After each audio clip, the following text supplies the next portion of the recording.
안녕하세요, 임준입니다. 자, 오늘은요 토픽2 한 번에 통과하기 모의고사 세 번째고요, 쓰기 부분을 살펴보도록 하겠습니다. 자, 쓰기 부분은요 51번부터 54번까지 이렇게 네 문제로 되어 있습니다. 51번 문제는요 어렵지 않습니다. 여러분 풀 수 있으니까 자신감을 가지고 도전해 보시기 바랍니다. 자, 도와주세요 게시판이 있네요. 안녕하세요. 저는 기숙사 504호에 사는 제이슨이라고 합니다. 어젯밤부터 욕실 세면대에 기억이 나와 있고요. 물이 빠지지 않고 이상한 냄새가 납니다. 제가 고치려고 해봤지만 잘 되지 않습니다. 지난번에도 이런 일이 있어서 수리했는데 또 고장이 난 것 같습니다. 꼭 빨리 와서, 그리고 니은이 들어가 있네요. 자, 기억부터 해결해 봅시다. 안녕하세요. 저는 기숙사 504호에 사는 제이슨이라고 합니다. 어젯밤부터 욕실 세면대에 기억이 있고요. 물이 빠지지 않고 이상한 냄새가 납니다. 자, 이건 뭐예요? 자, 이런 문제가 있네요. 그래서 뭐라고요? 욕실 세면대에 문제가 있습니다. 문제가 생겼습니다. 이렇게 얘기할 수 있겠죠. 또는요, 문제가 생겼다라는 것을요, 이상이 있다, 정상적이지 않다, 이상이 있습니다, 이런 식으로 이야기하면 되겠습니다. 어떤 문제가 있습니까? 물이 빠지지 않아요? 이상한 냄새가 나요? 이런 문제가 있습니다. 이렇게 얘기하면 되겠죠. 자, 제가 고치려고 해봤지만 잘 되지 않습니다. 그래서요, 여기에 뭐가 들어가면 될까요? 고쳐주세요 라고 얘기하죠. 자, 중간에 뭐 다른 이야기를 하긴 했는데 뭐라고 했어요? 지난번에도 이런 일이 있어서 수리했는데 또 고장이 난 것 같아요. 같습니다. 꼭 빨리 와서 수리해 주세요. 또는 고쳐주세요. 이렇게 얘기할 수 있겠죠. 수리하다, 고치다 이렇게 얘기할 수 있는데요. 이 주세요 대신에 다른 말을 쓸 수 있겠죠. 수리해 주시기 바랍니다. 이렇게 얘기할 수 있고요. 저기는 뭐뭐 씁니다 라고 얘기했으니까 주세요보다는 주십시오 또는 주시기 바랍니다. 이렇게 얘기하는 게 더 좋겠습니다. 자, 우리 정답을 확인해 봅시다. 자, 여기요. 문제가 생겼습니다. 이상이 있습니다. 라고 얘기했고요. 고쳐주시기 바랍니다. 수리해 주시기 바랍니다.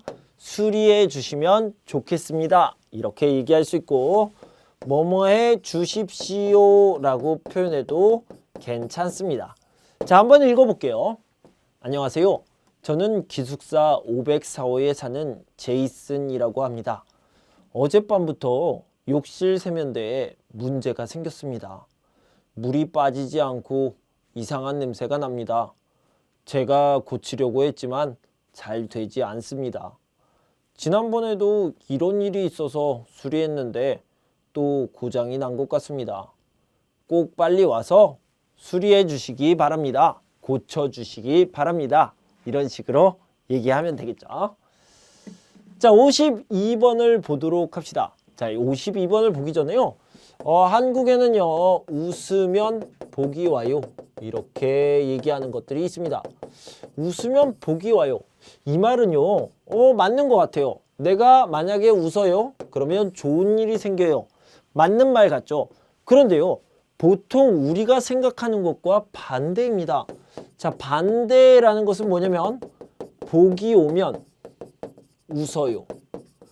여러분들은 어떤 것이 더 자연스럽습니까? 자, 똑같은 말 아니에요. 순서가 바뀐 말이죠. 웃으면 좋은 일이 생겨요. 좋은 일이 있으면 웃어요. 어떤 것이 더 자연스럽죠? 사실은요, 여러분들이 좋은 일이 있습니다. 6급에 합격했어요. 좋은 친구를 만났어요. 내가 어떤 성공을 이뤘습니다. 그러면 웃어요. 그죠? 그런데 반대로 내가 웃어요. 그러면 합격합니까? 내가 웃어요. 그러면 성공합니까? 네, 여기서는 그렇게 이야기를 하고 있죠. 그래서 원인과 결과를요, 뒤집어서 생각을 하면 우리의 많은 생각들이 바뀔 수 있다라는 겁니다. 자, 한번 읽어봅시다. 보통 사람들은 좋은 일이 있을 때 좋은 표정을 짓고 나쁜 일이 있을 때 나쁜 표정을 짓는다. 그런데 이것을 좀 다른 시각에서 본다면 원인과 결과를 기억이라고 얘기했고요.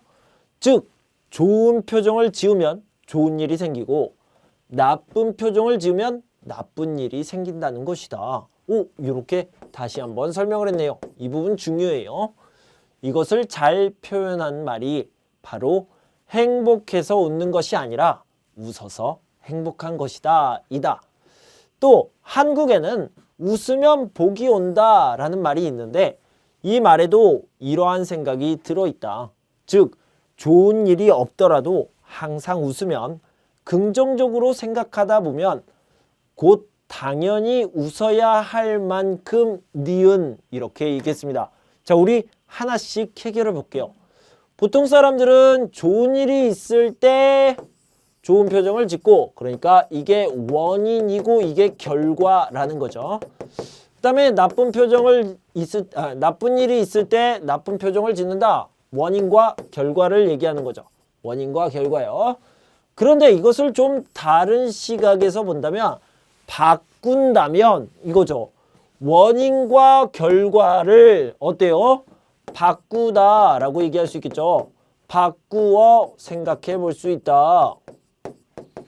바꾸어 생각해 볼 수 있는데요. 그것을 다시 한번 설명한 것이 요겁니다. 즉, 그러니까 무슨 말이에요? 좋은 표정을 지으면 좋은 일이 생기고 나쁜 표정을 지으면 나쁜 일이 생긴다는 것이다.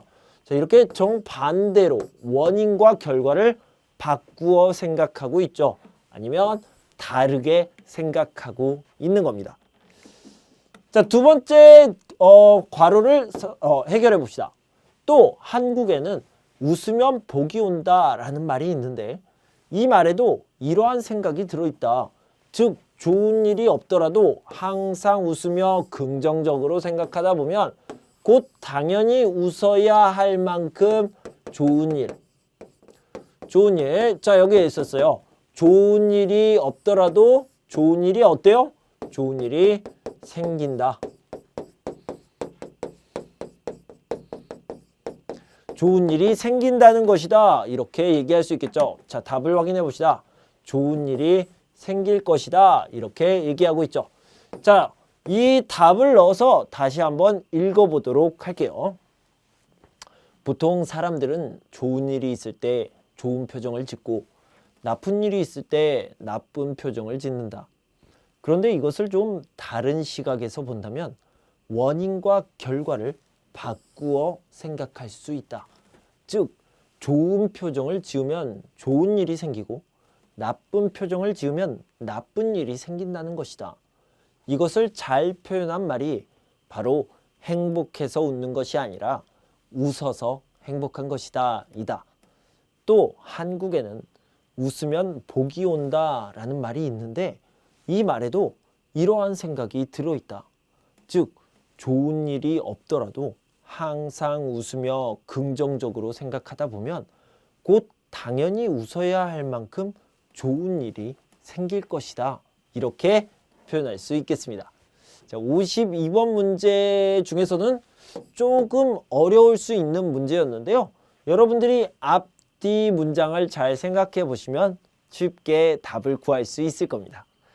자, 이제 우리는 그래프를 해석하는 문제 53번 문제를 보도록 하겠습니다. 여기서는요, 한국의 가족 형태의 변화에 대한 자료를 분석하는 거예요. 자, 여기 보면 한국의 가족 형태 변화가 있는데 가구가 제가 생각할 때는 1000가구 단위인 것 같아요. 그래서 한국 인구를 고려해 봤을 때 이것은 1000가구다 라고 생각할 수 있습니다. 1980년이고요. 여기는 2010년. 그러니까 얼마 동안의 변화입니까? 30년 동안의 변화를 얘기했습니다. 자, 어떤 변화가 있었는지 간단하게 이야기를 해볼 텐데요. 좀 크게 볼까요? 자, 여기를 봅시다. 자, 여기 보면 30년 동안의 변화인데 380에서 4142 와, 1인 가구가요. 이렇게 10배보다 더 많이 늘어났네요. 굉장히 큰 특징을 가지고 있죠. 자, 5인 가구는 어때요? 이렇게 줄어들었네요. 많이 줄어들었습니다. 4인 가구는 좀 늘어났고요. 다른 가구들도 5배 이런 식으로 늘어났습니다. 여기는 3배, 여기는 뭐 2배 조금 넘게 늘어난 것 같네요. 가장 큰 특징은 1인 가구 그리고 2인 가구가 이렇게 많이 늘어났다라는 거죠. 전체적으로 다 늘어났고 5인 가구는 줄어드는 추세죠. 그만큼 자녀들이 줄어들고 있다라는 얘기가 되겠습니다. 자, 결혼 연령의 변화도 살펴봐야 되는데요. 자, 여기는 남자 그리고 여기는 여자입니다. 둘 다 어떻습니까? 이렇게 올라가고 있습니다. 결혼을 많이 하는 건가요? 아니요. 아니요. 연령의 변화입니다. 옛날에는 남자가 28.6세에 결혼을 했는데 요즘은 32.3세. 그러니까 4살이나 더 많아졌죠. 결혼하는 시기가 늦어진 겁니다. 자, 여자는 25.8세에서 30.7세로 5살이나 많아졌습니다. 그러니까 5년이나 늦게 결혼하는 거죠. 결혼 연령이 늦어졌다. 결혼하는 시기가 늦어졌다. 이렇게 표현할 수 있겠습니다. 자, 그런데 이렇게 1인 가구가 급증한 이유 그리고 가족 형태가 이렇게 변화한 원인에 대해서 이야기를 해야 되는데요. 여기를 보면 결혼 연령이 변화됐습니다. 이렇게 늦게 결혼해서 출산율이 저하되었다라는 얘기를 해야 되고요. 사회의식이 변화되었다. 그래서 독신주의자가 증가했습니다. 자, 무슨 뜻입니까? 사람들이요, 결혼을 꼭 해야 된다고 생각했던 게 옛날이고요. 지금은요, 결혼을 해도 되고 안 해도 돼요. 이렇게 생각하고 있는 거죠. 그래서 사회의식이 변화되면서 독신주의자가 증가했다. 이렇게 생각할 수 있습니다. 자, 고령화는 뭐예요? 할아버지, 할머니가 많아졌다라는 얘기죠. 그래서 혼자 사는 할아버지, 혼자 사는 할머니가 많아졌고요. 또는 자식들이 다 분가를 했어요. 독립을 했어요. 노인부부가 증가했습니다.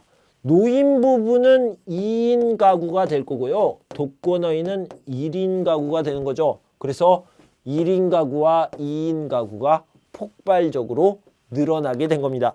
자, 우리 하나씩 분석하면서 가봅시다. 가구원 수가 이렇게 변화되었습니다. 그래서 1980년과 2010년을 비교를 하면요. 1인 가구가 10배, 2인 가구가 5배 이렇게 늘어났고요. 5인 가구는 줄어들었습니다. 그래서 1인 가구 수가 급증했다라는 것을 이렇게 표현해 봤습니다. 한국의 가구 수 변화를 살펴보면 5인 이상 가구가 3,974가구로 가장 많았던 1980년대와 달리 2010년에는 1인 가구와 2인 가구가 크게 늘었음을 알 수 있다.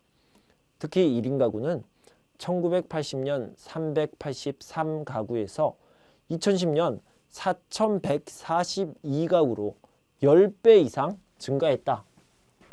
자, 1인 가구가 이런 큰 특징을 가지고 있으니까 한 번 더 설명을 해줍니다. 자, 그리고요. 이게 빠져 있는데 결혼 연령이 변화되었다. 결혼 시기가 늦었다. 자, 써봅시다. 결혼 연령 변화라고 해서 이것을 좀 다르게 표현했어요. 방금 제가 얘기한 것처럼 결혼 시기, 결혼하는 시기 다 괜찮아요. 결혼 시기가 늦어졌다. 이렇게 얘기했습니다. 자, 결혼 시기가 늦어지면서 어떤 일이 생겼습니까? 출산율이 저하됐습니다. 저하라는 말은요, 더 적어졌다라는 의미입니다. 자, 그리고요, 이 원인에 대해서 바로 얘기해 봅시다. 또한 사회의식이 변화함에 따라 독신주의자가 증가했고요. 고령화 때문에 1인 가구와 2인 가구, 즉 독거노인과 노인부부, 그것이 증가했다는 것도 또 다른 원인으로 볼 수 있다. 이렇게 얘기할 수 있겠습니다. 자, 우리 전체적으로 한번 살펴보도록 하겠습니다. 한국의 가구 수 변화를 살펴보면 5인 이상 가구가 3,974가구로 가장 많았던 1980년대와 달리 2010년에는 1인 가구와 2인 가구가 크게 늘었음을 알 수 있다. 특히 1인 가구는 1980년 383가구에서 2010년 4,142가구로 10배 이상 증가했다. 한편 결혼 연령은 이 부분 잘 보세요. 아까 제가 써드리지 못했는데요. 한편 결혼 연령은 남녀 모두 20대 후반에서 30대 초반으로 늦어졌는데 이것이 바로 연결되는 거죠. 이로 인한 출산율 저하가 가족 형태 변화의 가장 큰 원인이라고 볼 수 있다. 또한 사회의식이 변화함에 따라 독신주의자가 증가하고 고령화로 인해 독거노인과 노인 부부가 증가한 것도 또 다른 원인으로 볼 수 있다. 자, 이렇게 그래프를 해석했습니다. 자, 다시 한번 여기를 보면요. 결혼 연령이 변화했다라는 거예요. 20대에서 30대로 남자는 4살, 여자는 5살이나 4년, 5년이 이렇게 늦어지면서 이것이 어떻게 됐어요?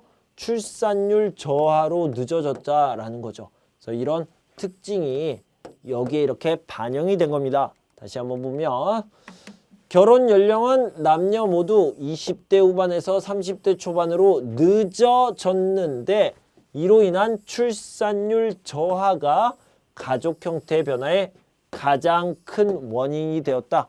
이렇게 써주시면 되겠습니다. 자, 마지막으로 54번을 좀 살펴보도록 합시다. 600에서 700자로 긴 글을 쓰는 거고요. 50점짜리 문제입니다. 자, 오늘은 도시에 대한 이야기를 해요. 도시가 어떻게 형성되었습니까? 도시는 별건 아니에요. 그냥 사람들이 많아졌습니다. 사람들이 많이 모여서 살기 때문에 사람들이 많이 모여서 살 수 있도록 편리한 시설들이 생기겠죠. 이렇게 편리한 시설들 중에는요, 경제활동을 할 수 있는 장사, 가게 이런 시설들이 많이 있을 거고요. 그러다 보면은 살기가 더 편리해져요. 그러면 사람들이 더 많이 모이겠죠. 도시가 점점 더 커지겠죠. 그러면 편리하고 사람들이 많아서 뭐든지 좋습니다. 돈 벌기도 편하고요. 그런데 좋은 점만 있습니까? 아니요. 사람들이 많이 살다 보니까 문제점도 갖게 되겠죠. 자, 이제 문제를 한번 살펴봅시다. 많은 사람들이 생활하기 편리한 곳을 찾아 모여들면서 자연스럽게 도시가 형성되었다. 그런데 요즘은 거주지를 결정할 때 경제나 편의 이외에도 다른 중요한 조건들을 따진다.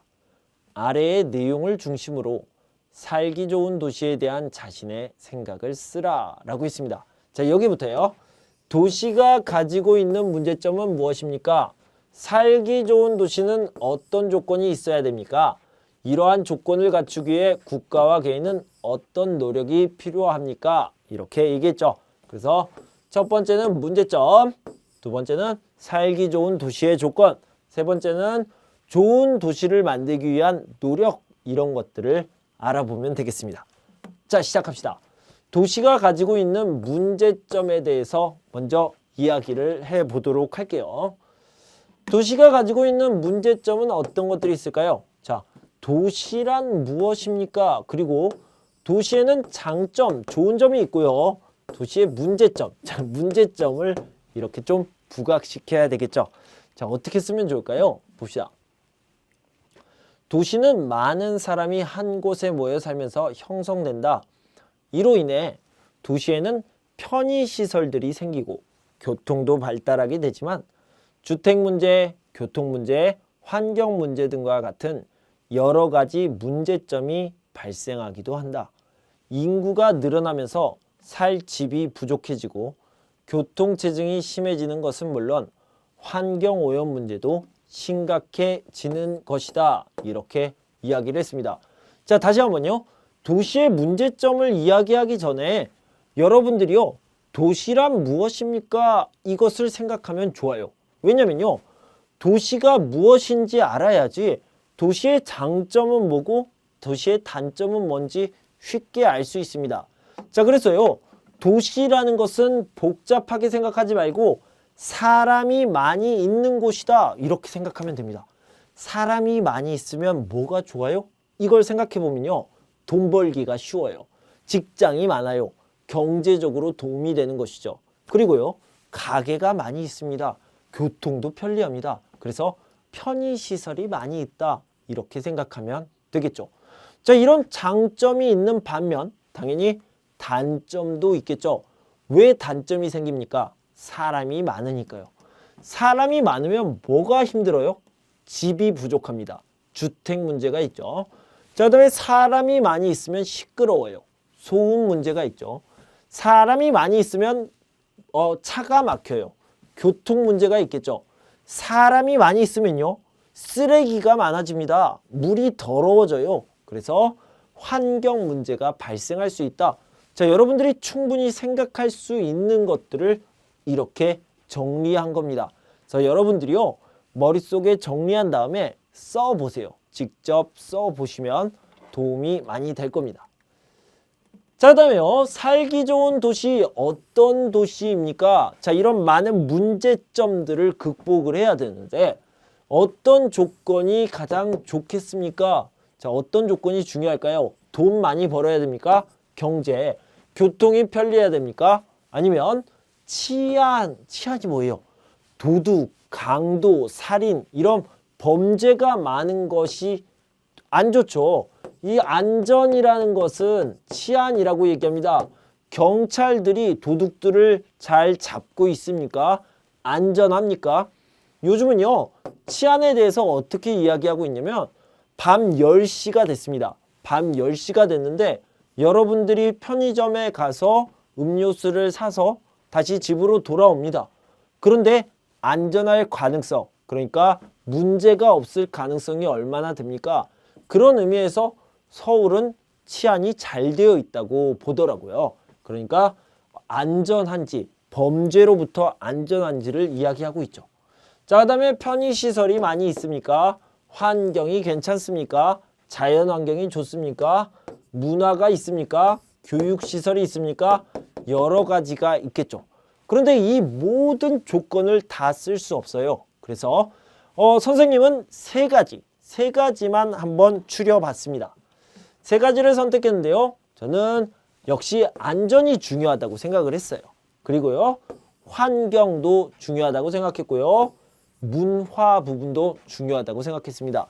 자, 구체적인 부분은 다음에서 알아봅시다.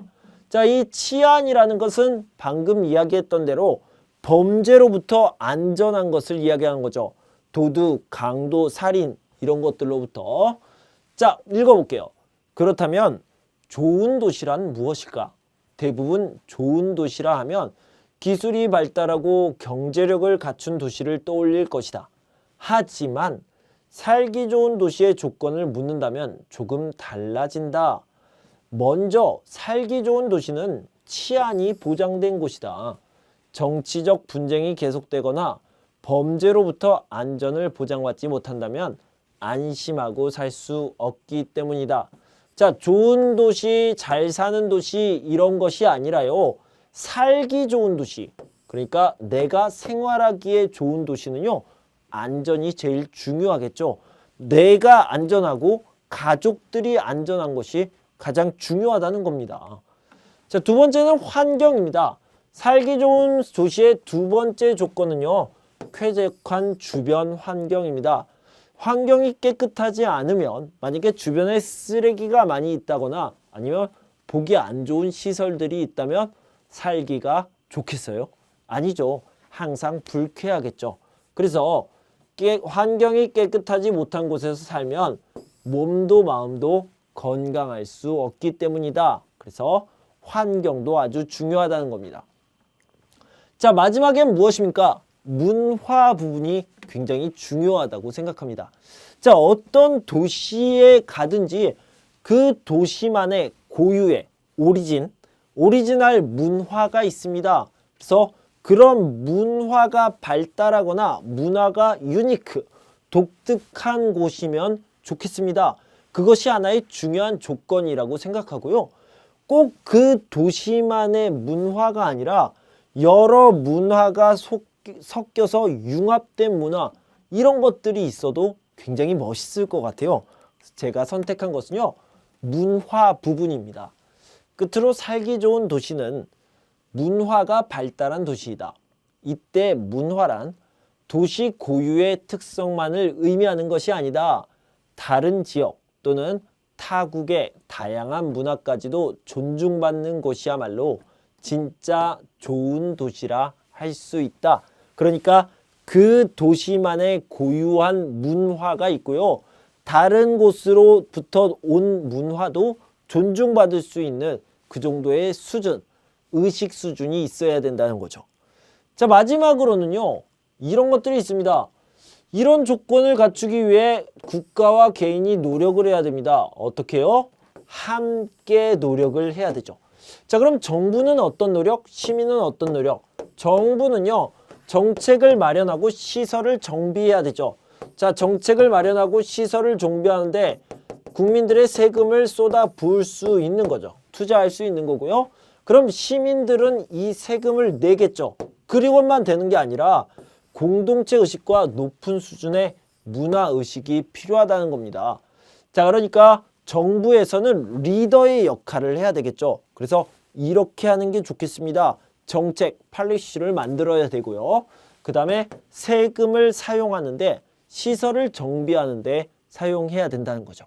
그러면 시민들은 세금을 내기만 하면 되는 게 아니라 높은 문화 의식으로 함께 정부의 정책과 협력하여서 함께 만들어 가야 됩니다. 우리는 하나다. 우리가 함께 해야 된다라는 의식, 그리고 높은 수준의 문화 의식을 만들어 가야 된다라는 겁니다. 자, 그래서 이걸 글로 표현을 해보면요. 이러한 조건을 갖춘 도시를 만들기 위해서는 정부와 시민이 함께 노력을 해야 한다. 정부는 각종 도시 문제를 해결할 수 있는 정책을 마련하고 시설을 정비해야 하며, 시민들은 공동체 의식을 갖고 정부의 정책에 적극적으로 협조하며 각자의 자리에서 더 좋은 환경을 만들기 위해 최선을 다해야 할 것이다. 이렇게 얘기하고 있습니다. 자, 전체적으로 정리를 해본다면요. 좋은 도시, 즉 살기 좋은 도시를 만들기 위해서는 어떤 노력이 필요합니까? 그리고 어떤 도시가 살기 좋은 도시입니까? 이런 문제였는데요. 처음에 도시에 대한 정의를 내렸습니다. 도시는 사람들이 모여 사는 곳이다. 그래서 좋은 점도 있고 나쁜 점도 있다. 이런 나쁜 점을 해결하기 위해서 노력을 해야 되는데, 살기 좋은 도시를 위해서 어떤 조건이 필요합니까? 선생님은 치안에 대해서 이야기했고요. 그 다음에 환경, 문화에 대해서 이야기를 했습니다. 안전한 곳이어야 되고요. 그리고 좋은 환경이 있어야 되고 문화적으로도 좀 높은 수준이었으면 좋겠습니다. 라고 했고요.